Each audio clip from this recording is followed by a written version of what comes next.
नेहमी उपवासाला साबुदाणा खाऊन जर कंटाळा आला असेल तर अगदी झटपट अशी 5 मिनिटांमध्ये आपली ही रेसिपी तयार होते। तर आज आपण उपवासासाठी केळाचे शिकरण करणार आहोत आणि अगदी झटपट तयार होणारी ही रेसिपी आहे आणि ती बनवून आपण खाऊ शकतो। तर यासाठी आपल्याला इथे एक केळ लागेल। केळ आता इथे सोलून घ्यायचे आणि हे केळ सोलून झाल्यानंतर याचे बारीक असे काप करून घेऊयात। जास्त मोठे ठेवायचे नाही, काप बारीकच ठेवायचे। आणि आता हे काप मी इथे करून घेते आणि हे काप करून झाल्यानंतर आता इथे हे आपण बाजूला ठेवूया। आणि इथे आता मी एक बाउल घेतले। बाउल घ्यायचं आणि त्या बाउलमध्ये मी उकळवून थंड केलेलं दूध घेणार आहे आणि हे दूध घ्यायचं आणि ह्या दुधामध्ये आपल्याला आवश्यकतेनुसार साधारण 2 चमचे मी इथे गूळ घेणार आहे आणि हे गूळ या दुधामध्ये पूर्ण मिक्स करायचे। हे जे प्रमाण आहे ते एका व्यक्तीसाठी पुरेसं आहे।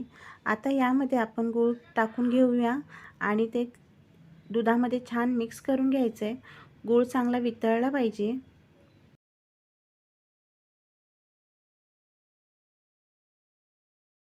आता इथे दुधामध्ये गूळ चांगला मिक्स झाला आहे आणि आता यामध्ये आपण जे केळाचे काप बनवले आहेत ते टाकायचे।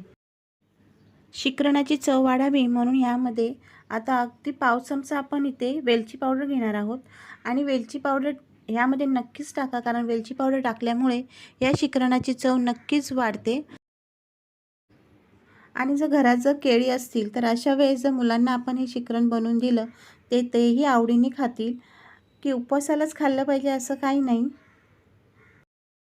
तर अशा प्रकारे आज आपलं अगदी झटपट असं उपवासासाठी शिकरण असं तयार झालेलं आहे आणि हे शिकरण करायलाही अगदी सोपं, खायलाही अगदी पौष्टिक आहे। या रेसिपी बरोबरच माझी आणखीन अगदी झटपट अशी तयार होणारी उपवासाच्या बटाट्याची भाजीची जर रेसिपी तुम्ही पाहिली नसेल तर ती पाहण्यासाठी डिस्क्रिप्शनमध्ये त्याची मी लिंक देते, तिथे तुम्ही जाऊन तो व्हिडिओ पाहू शकता। अशा प्रकारे माझा हा व्हिडिओ तुम्हाला कसा वाटला मला कमेंट करून सांगा आणि माझ्या व्हिडिओला सबस्क्राईब केलं नसेल तर सबस्क्राईब नक्की करा।